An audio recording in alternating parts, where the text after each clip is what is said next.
era Orde Lama, Orde Baru, dan di era Reformasi.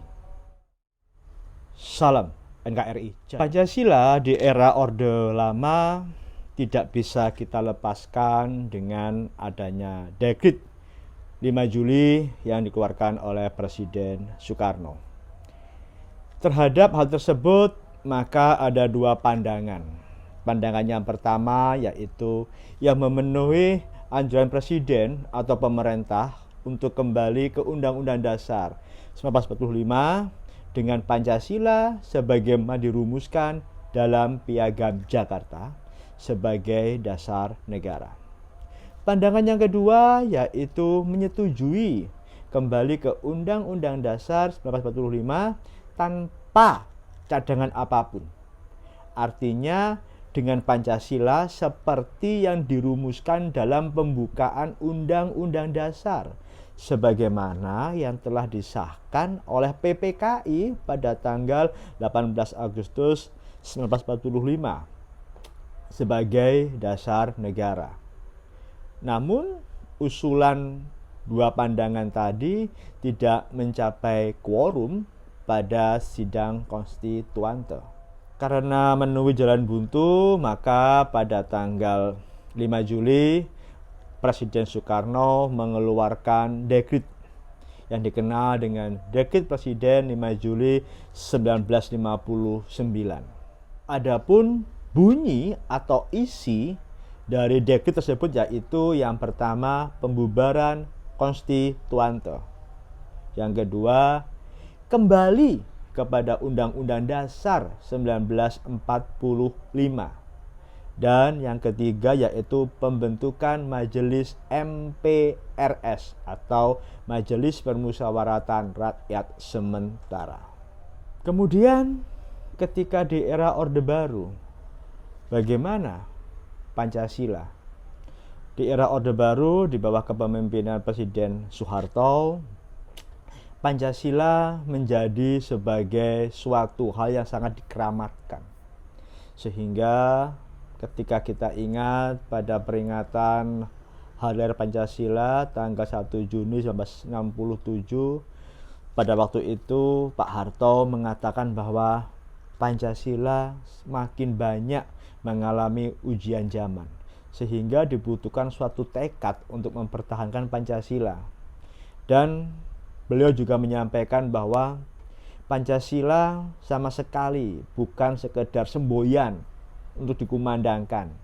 Pancasila bukan dasar falsafah negara yang sekedar dikeramatkan dalam naskah Undang-Undang Dasar, melainkan Pancasila harus diamalkan. Kemudian pada tahun 1968 Presiden mengeluarkan namanya Inpres nomor 12 tahun 1968 yang menjadi panduan dalam pengucapan Pancasila sebagai dasar negara, yaitu sebagaimana selama ini kita kumandangkan dalam penyebutan Pancasila, mulai dari sila pertama hingga pada sila kelima. Kemudian pada tanggal 22 Maret 1978 ditetapkan dalam TAP MPR nomor 2 MPR tahun 1978 tentang P4, yaitu Pedoman Penghayatan dan Pengamalan Pancasila atau lebih dikenal dengan Eka Prasetya Pancakarsa, di mana pada pasal 4 menjelaskan yaitu Pedoman Penghayatan dan Pengamalan Pancasila merupakan penuntun dan pegangan hidup dalam kehidupan bermasyarakat, berbangsa dan bernegara bagi setiap warga negara Indonesia, setiap penyelenggara negara, serta setiap lembaga kenegaraan dan lembaga kemasyarakatan, baik pusat maupun dan di daerah, dilaksanakan secara bulat dan utuh. Kemudian pada bulan Agustus tahun 1982, pemerintah Orde Baru menjalankan asas tunggal, yaitu pengakuan terhadap Pancasila sebagai asas tunggal, bahwa setiap partai politik harus mengakui posisi Pancasila sebagai pemersatu bangsa. Setelah melalui dua era, pada era Orde Lama yang terkenal dengan Dekret Presiden 5 Juli, kemudian di era Orde Baru yaitu tentang P4, bagaimana Pancasila pada era reformasi atau setelah runtuhnya Orde Baru. Pada era reformasi, Pancasila mengalami suatu guncangan yang sangat luar biasa. Masyarakat mengalami suatu fobia terhadap Pancasila, sehingga hal-hal yang berbau Pancasila sementara waktu dilupakan oleh semua orang, karena menganggap Pancasila adalah tinggalan dari rezim Orde Baru. Nah, bagaimana dampaknya?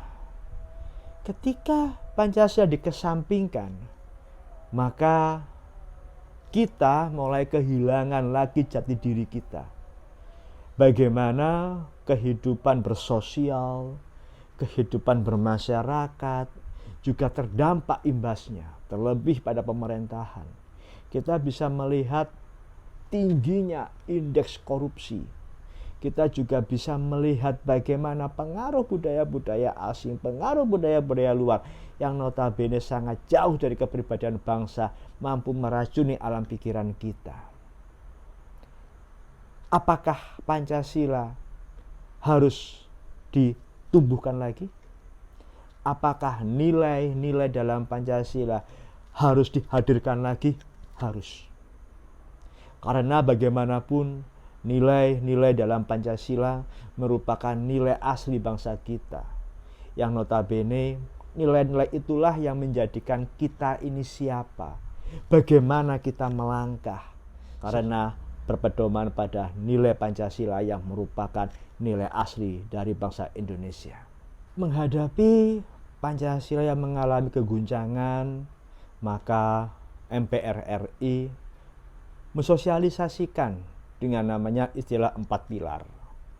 Seiring waktu, 4 pilar ini menjadi 4 konsensus.